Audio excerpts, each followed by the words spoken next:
அனைவருக்கும் வணக்கம். நான் பிரபாகர் ஜோதிடர். ஓம் சிவாய நமக. சிவசக்தி திருச்சிற்றம்பலம். இன்று பிறந்த நாள் காணும் அனைவருக்கும் வாழ்த்துக்கள். இறைவனுடைய அருள் பரிபூர்ணமாக உங்களுக்கு கிடைக்கட்டும். உங்களுடைய மனம் எதை எண்ணி ஆசைப்படுகிறதோ அந்த ஆசை நிறைவேறட்டும் என்று எம்பெருமான் சிவபெருமானிடம் அடியன் வேண்டிக் கொள்கிறேன்.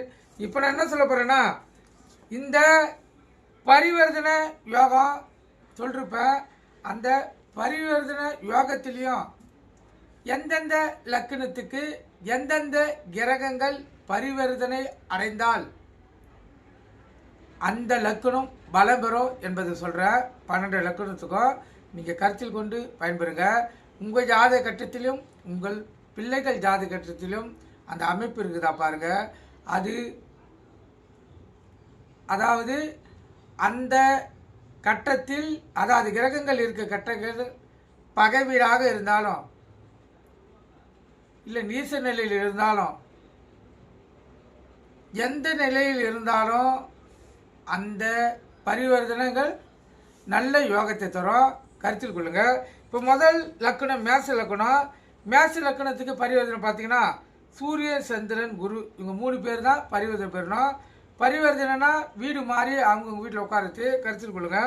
இப்போ ரிஷப லக்கணத்துக்கு சனி புதன், மிதுன லக்கணத்துக்கு சுக்கிரன் புதன், கடக லக்கணத்துக்கு குரு சூரியன், சிம்ம லக்கணத்துக்கு புதன் குரு, கன்னி லக்கணத்துக்கு புதன் சுக்கிரன், துலாம் லக்கணத்துக்கு சனி சந்திரன் புதன், விருச்சிக லக்கணத்துக்கு சூரியன் சந்திரன் குரு, தனுசு லக்கணத்துக்கு சூரியன் புதன், மகர லக்கணத்துக்கு சுக்கிரன் புதன், கும்ப லக்கணத்துக்கு சுக்கிரன் புதன், மீன லக்கணத்துக்கு சந்திரன் குரு.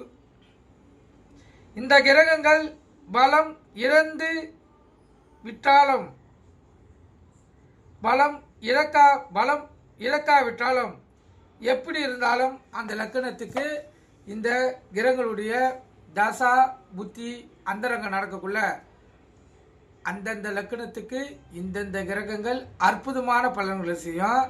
நீங்கள் கருத்தில் கொண்டு பயன்பெறுங்க. நன்றி, வணக்கம். வாழ்க வளமுடன்.